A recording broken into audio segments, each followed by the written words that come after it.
HMD Global, the Finnish company that authorized the rights to produce Nokia phones, originally launched a trio of Nokia phones with Android last year.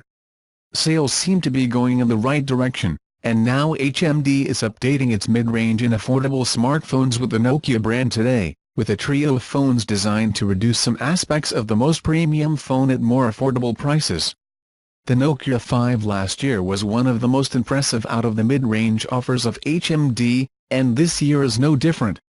The updated Nokia 5.1 now includes a slightly larger 5.5-inch HD Plus screen 18:9 and 443 ppi, and HMD has moved the fingerprint sensor backwards. Inside there is a Mediatek opta-core processor of 2 GHz, 2 GB or 3 GB of RAM and 16 GB or 32 GB of storage. HMD presents a new copper-colored option, along with the usual matte blue and black finishes. The Nokia 5.1 feels and looks like a subtle update to last year's model, and maintains the aesthetics of aluminum and curved glass.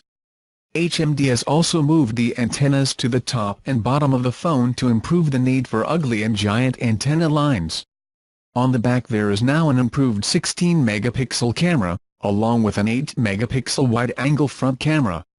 The Nokia 5.1 will be available in July, with a price of €189 $218 for the storage variant of 2 GB RAM/16 GB, or €219 $252 for the storage version of 3 GB of RAM/32 GB.